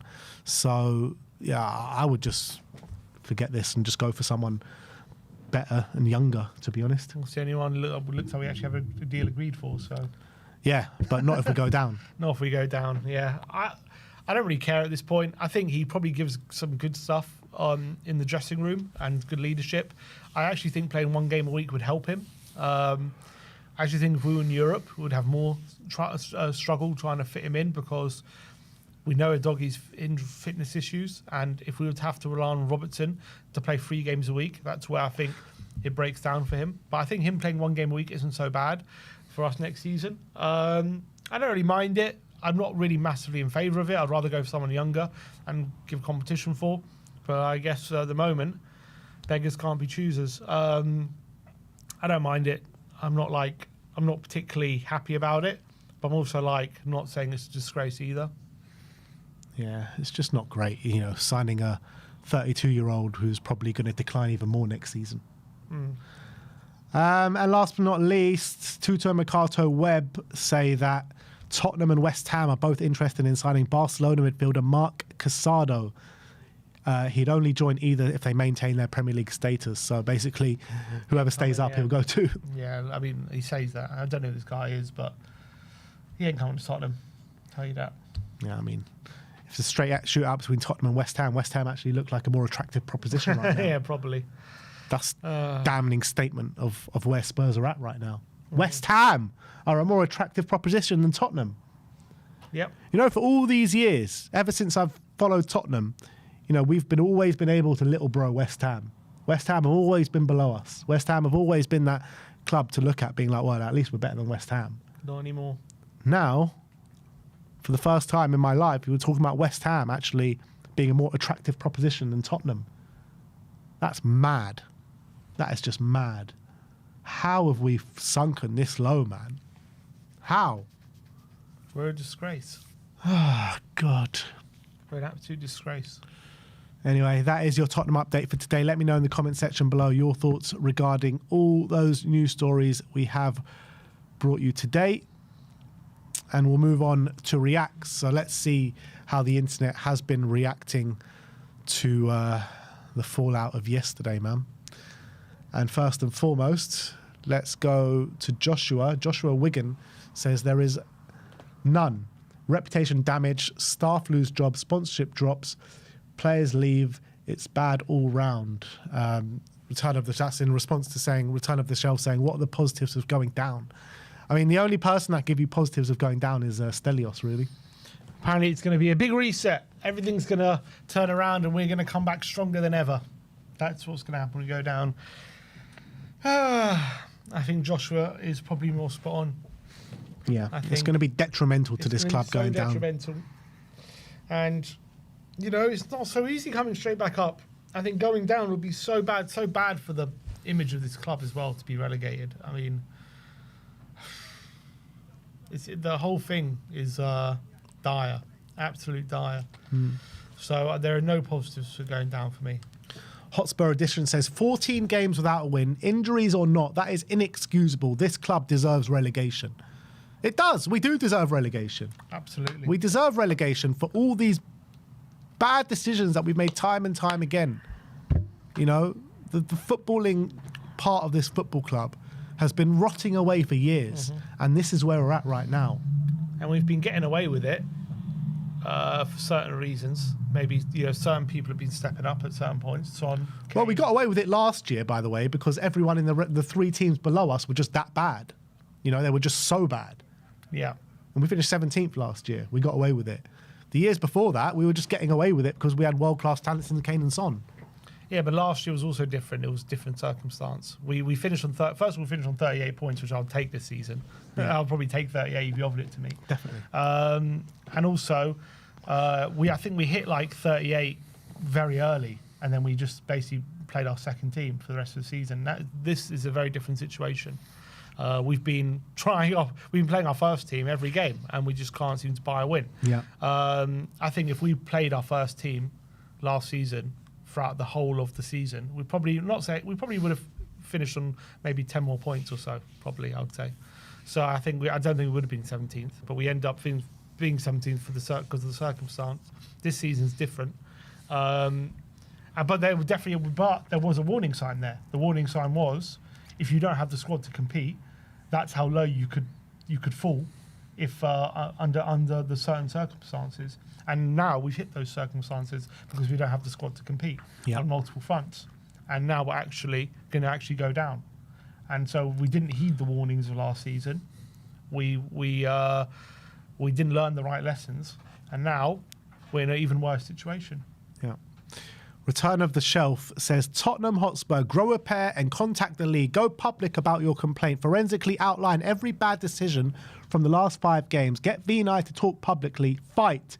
We are witnessing the opposite of the Leicester title season, when the extraordinary story started with unconscious bias from the refs, at times became conscious.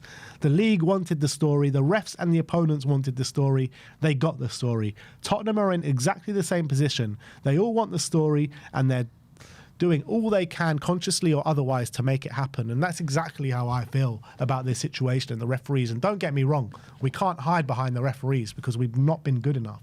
But these referees are compounding the situation. Yeah, make us think about it. I think it's about time we stood up for ourselves. How often do you see other clubs? One bad decision goes against them, they're making public statements.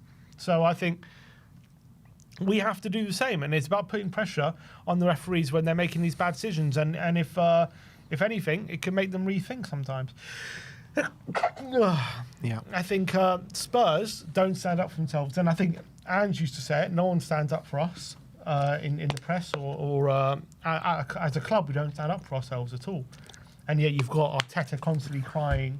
You've got Forrest and whoever making public statements about bad decisions, and then all of those things can play on referees' minds sometimes. You've got to try and do your part. And I think it's definitely made a difference in Arsenal's situation, because I think they've got so many decisions this year where they maybe wouldn't have got last year or the year before. Mm-hmm. And that's because of the constant pressure that Arsenal have been putting on the PGMOL. Yeah. We put no pressure on them, and we're getting every decision against us. Mm-hmm. Gary Ward said, thought Kinski looks solid today. Brave, composed, consistent long to short range passing, settled into the game really quickly. One of the very few positives today. And yeah, I think that's absolutely spot on. Yeah, and considering this is his first game since Atletico, he did really well. So fair play to Antonin. Happy for him. Look, wasn't the busiest game, as I said. He's going to have busier games. So it's all like, it wasn't like he proved he's a better shot stopper than we thought or anything like that. He just had a pretty solid game. Johnny Blaine says, played 30 out of 180 minutes since, by the way, and that was Xavi Simons' man of the match performance, scoring 2 goals against Atletico Madrid. He's only played 30 minutes since then. What is going on with Xavi Simons at this football club, right? Because no manager seems to fancy him. Why did he only get 5 minutes at the end yesterday? Why did Igor Tudor, after that performance, never play him again, pretty much? Like, well, what Tudor is it? only had one more game after this, didn't he? That's fine, but even before that Atletico game, he wasn't playing him. Mm-hmm. So, like, what is it about Xavi Simons? Like, why are these managers not fancying him? For me, he's our best and most creative player. I agree. He's created more chances than anyone else in the team, statistically. I think we look a lot better. I think as an attack, we look more... Not saying everything changes when he's on the pitch and we're a good team. Not far from it. I just think our attack looks a bit more dangerous when he's there. Yes, does he misplace passes? Does he give the ball away? All of those things are true. He's not a perfect player and he's not had a good season. No, don't get me wrong. But we look so much worse when he's not there. We look so much worse. At least when he might get the ball like 10 times, give the ball away 7 times, but create 3 chances, right? But when he's not on the pitch, we create 0. But it's like we prefer to pigeonhole players into that position as opposed to play a player in his natural position. Yeah, I don't get it. It makes no sense. I mean, some people are saying, look, at some point, if so many managers aren't fancying you, you got to look at yourself, and maybe there is probably some truth to that. But for me, I'm just basing on what I see when he's on the pitch and what I see when he's not on the pitch. That's all I'm basing on, because I don't know what's going on behind closed doors. Yeah. Maybe he's a terrible trainer and he can't be bothered to be here, and none of these managers trust him. That might be true, but I don't know that. I'm just basing on what I see. And what I see is he creates the very little chances he does create is a lot more than the no chances that the other players create. I mean, Bergvall was an awful performance compared to what I see from Xavi more regularly. So I don't really get it. I'd much rather see him on the pitch, and I'd much rather see him give the ball away but create at least a couple of chances than someone keeping the ball but creating nothing. And I see a fighter on the pitch whenever he's on the pitch as well. You know, he does the dirty work side of the game as well. Yeah, I think he tries hard. Like, I don't really understand it, but maybe there's something going on behind the scenes we don't know about. Ramon Vega says, I said it many times, this is up to the players now. Each game is like a cup final, and they should treat it this like that and change their attitude very quickly. This is all psychological now. Every game is like the last game in the Premier League. Some fighting talk there from Ramon. I mean, let's just hope the players play like it, but they're not at the moment.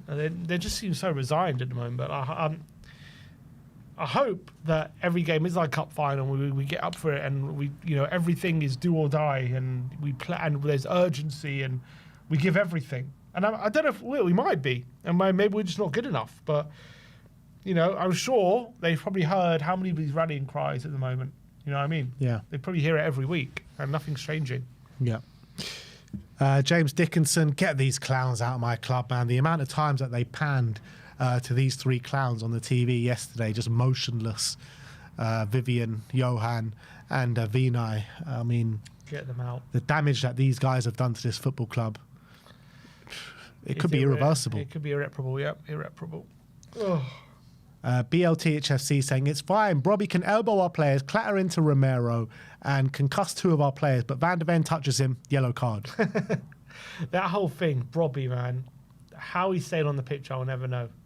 How he stayed on the pitch, I'll never know. It's madness, isn't it? Absolute madness.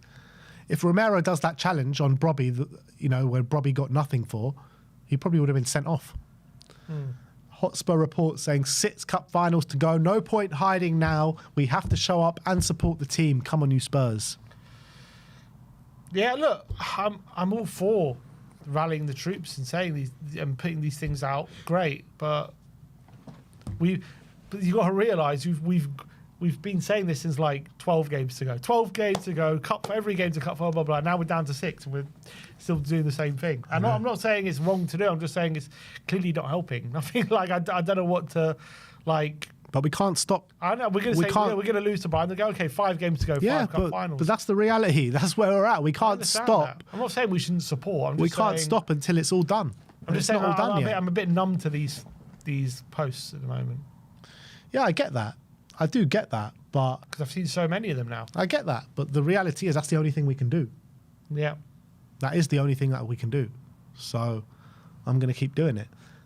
Christian says the extra 2 months Thomas Frank was given at Tottenham could be what sent us down. Drawing away to Burnley and losing at home to West Ham killed us. Absolutely, and then we kept him on after West Ham. I don't know how we did that.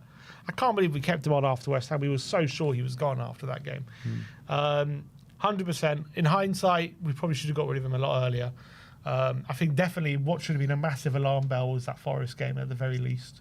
We know Chelsea and Arsenal were bad performances and losses, but maybe you can justify saying, look, they're a good team, blah, blah, blah. Yeah. But that Forest game, we lost 3-0 to that awful Forest team. Yeah. He should have been gone after that. Forest have not won a home game since. Yeah, I mean...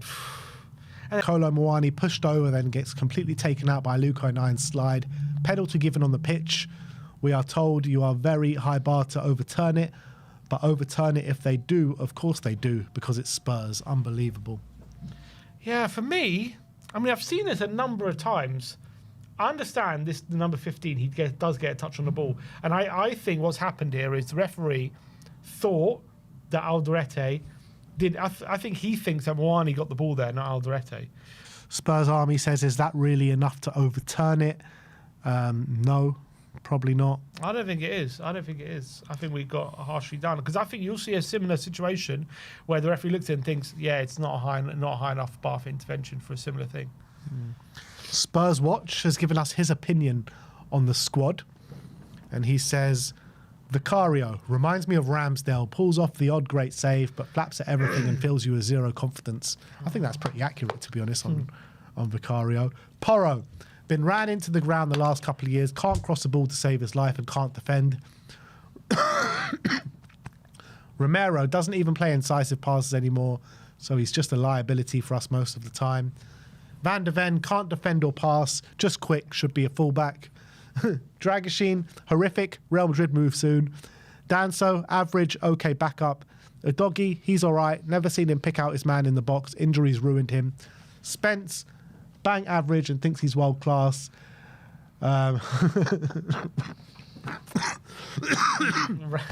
Ran the penitentiary gimmick until he was getting spun every week. Gallagher, I'd get suspended if I say what I wanted to. Sarr, been here for 4 years, hasn't improved. Paulinia, shin kicker, no technical ability, wins the ball so often because he can't stop losing it from loose touches. Bergvall was decent last year, terrible this season.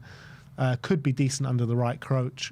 Gray, probably our best player. Javi, doesn't offer any real threat, looks flashy and has 1 goal all season and doesn't create much. Mastered, looking busy at work. Tell, people act like we've got Ronaldo on the bench when he doesn't start. He's all right, but very selfish. Don't mind him, though. Kolo Muani, can't trap a ball, just kicks the ball 10 yards down the line and runs, no goal threat. Richarlison, headless chicken, but if anyone's going to score, it'll be him. Solanke, arguably the worst player at the club, has 0 qualities. Yeah, I mean, there's a lot of hyperbole there, put it that way.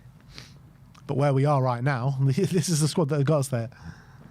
No, that's our squad. I don't think all the things he said are true, but like I understand people want to vent their frustration, so I'm not going to argue against any of it. But I think most of the stuff there is not true.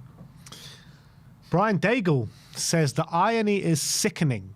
For years, Spurs have circled around both struggling and relegated clubs like vultures picking scraps. Now we're the wounded animal and the vultures are circling, waiting to pick us apart, from being the predator to now being the prey. Yeah. We absolutely are going to be preyed upon this summer, that's for sure. Everyone's going to be looking at our players who are going to get picked apart.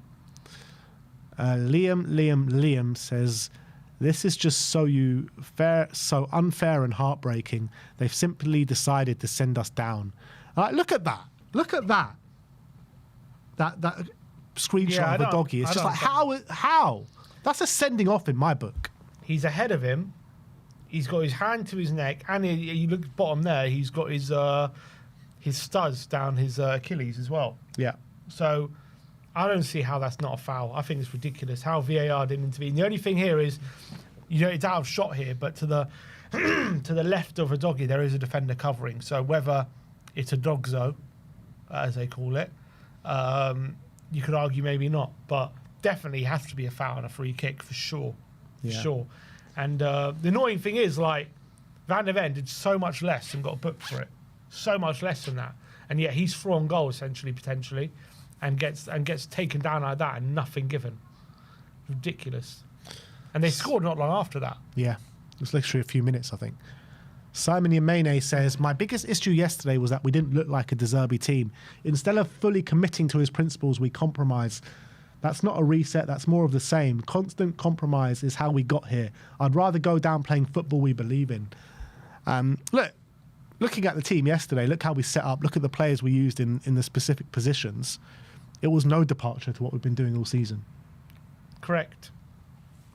It was, which is what De Zerbi has been saying, to be honest. He said, I've not had the time to do as much as I want, or put as many principles in the team, only getting organised on and off the ball, blah, blah, blah, all this kind of stuff. He's trying to put in a few principles, but, he does what he does. What he didn't. He said he didn't want to bring in too many coaches. He didn't want to confuse the players too much. This is what we have to contend with when you bring in a manager with 7 games to go. Yeah. This is the reality. Especially in the situation that we're in, yeah. I want him to go full De Zerbi ball as much as anyone, trust me. But how realistic is that right now? It's true. like how, we could spend 5 games losing 3-0 before we get to grips with it. You know what I mean? Yeah, but I thought we would see some difference at least. I think for the first hour there were little things, but it's hard to tell them apart right now. Nico Ferreira says this is how they make the Tottenham fans feel every match. It feels we just get beaten up every single game, man. God, honestly. Everyone feels like crying. This one, the referee settled for a yellow card. If it were a Tottenham player, it would have been a straight red. I mean, he literally elbows Porro in the face and then pushes him to the floor. Yeah, I don't know. I think this one, probably yellow is correct, I would say. I mean, it's not... C says, Bentancur penalty away at Newcastle. Romero disallowed goal away at West Ham. Ekatike goal, home to Liverpool. Moani disallowed goal, home to Arsenal. Dragashin non-foul away at Fulham. Romero red card away at Man U. Entire match away at Sunderland, etc., etc. Only decisions that's gone maybe our way is Solanke versus City all season. Not one complaint from the club. 100%. Start making a stink, Tottenham. I think we need to. That is quite the catalogue, though, isn't it? And there's probably more that he's missing out. And how many of those games were lost by a goal? I think a lot of them. Newcastle was by a goal. West Ham we won. Liverpool was by 1 goal. Dragashin was by 1 goal. Sunderland was by a goal. Those things can make a difference when there's 1 goal in it. Yeah. 100%. Nick Hill says, within 3 minutes, a handball against Moani for a header, a shocking tackle on Tell unpunished, and Brobby allowed to cause a double head injury with no second yellow card. What's the point? So true. Honestly, the whole... that 3-minute period, my head was on Mars for that, honestly. My head was gone. I was like, what am I watching? Everyone... I had some guy behind me who was just was just shouting constantly like, "Just make a fair call, ref. Just make it fair. Stop being corrupt." I just had that in my ear literally for 90 minutes. It's hard to complain, hard to argue against that. Yeah. With what I was seeing. Stokey G, Spurs' last 6 games in the Premier League season, how many points do they pick up? I mean, it's hard to think of anything more than like 4, and that's being generous. Yeah. For me, it's not even about the fixtures at the moment. It's not about who we're playing, it's how we're playing. That's the reality. True. You've shown, doesn't matter who you're playing, if you play well, you can get points against anyone. Yeah. You know? And if we're playing to the best of all the players' ability and De Zerbi, there's no game in that which I don't think we can't win. If like with you know what I mean? Mm-hmm. There's no unwinnable game there. Yeah. But the way we're playing, every game is unwinnable. Absolutely. That's the truth. So like we can look at these fixtures and say, yeah, this fixture, that fixture. It's not about who we're playing. It's about how we're playing. Yeah, totally agree. Like if we beat Brighton and we play really well and we get confidence, let's say that happens, there's no game I'm scared of there. Even Chelsea away, they're terrible at the moment. I know we have a terrible record there, but if we're playing well, there's no reason why we couldn't go there and get something, because they're not unbeatable. Villa are likely to be sandwiched in between 2 semi-finals of Europe. So that's a game you could potentially win. But it's just we are playing like a team who's going to get 6 out of 6 losses. Yeah. Alice Talks Footy says the ref defo wants the Spurs to go down. He's actually been shocking. And that's when you got an impartial person, well, some call it impartial, but you got a non-Spurs fan saying that, you know there's something to it. I've seen loads of people that are not Spurs fans say this about the ref yesterday. ONTHFC said, slow down the video. Romero's definitely done his ACL here. Watch his leg. Grim from Bobby. Well, actually, we know he hasn't. But if you look at this, like Bobby, I've seen a lot of people saying, some people suggested like Bobby had nowhere else to go, and he literally pushes him. How is this not a serious play? Yeah, serious foul play. He knows what he's doing there, Bobby. He knows what he's doing. He knows that if he pushes Romero, his momentum's going to take him into Kinski. He knows it. People are saying like, he's also nowhere near the ball. He's never getting that ball in a million years. Yeah. Even if Romero wasn't there, he's not getting that ball. That's another yellow card. That's a clear yellow card. Some are saying potentially straight red. Like, he's endangered the safety of 2 players there. Yeah. Like, he's never getting the ball. The ball's actually in Kinski's hand when he pushes it. When the push starts, Kinski actually has it. So all he's doing is endangering player safety there. Absolutely. And if he gets sent off at that point, half an hour against 10 men, we give ourselves a better chance. Mm-hmm. And I think that was a disgrace. Yeah. I think VAR should have got involved, to be honest. I think they should have given him a direct red. Spurs Watch says, I don't want to hear any rival fans say stop crying about the refs. We're getting robbed in broad daylight. And it just feels like it's week in, week out at this point. And you know what? Another one as well is like when the penalty was overturned, why did we not get a corner? Why did it go to a drop ball to the goalkeeper? Should have been a corner. Don't understand that. Makes no sense. Should have been a corner. Everything about yesterday was just pissing me off, honestly. The whole game was designed just to piss off Tottenham fans. Literally. Football Meets Data. For the first time this season, Tottenham are projected to relegate from the Premier League, to relegate to the EFL Championship. Wolves at 100%, Burnley at 99.9%, Tottenham at 46%. I mean, they've been doing these low percentage. They must be, aren't they? Are they not officially down yet? I don't know. They've been doing these percentages all season, haven't they? 46% still seems low, though. True. Do you remember when was it? We had Ariane on, he was saying 5%. When was that? When was that? That was before Fulham. That was before the Fulham game. And I don't know how many points clear we were at that point. So Wolves are 15 points. Oh, so they're not yet officially down. Look at that. And look, it's mad how it goes. And then look at the sharp. So where was the sharp increase? It was game week 31 was the sharp one. Wow, look at the big difference there. We went from under 25% to nearly 50%. Oh, that was from last week to this week. Really? That makes no sense. How can you increase 20% in one game? I don't know. I think these percentages have been well off all season. Honestly, like I think we've been close to 50% for a while.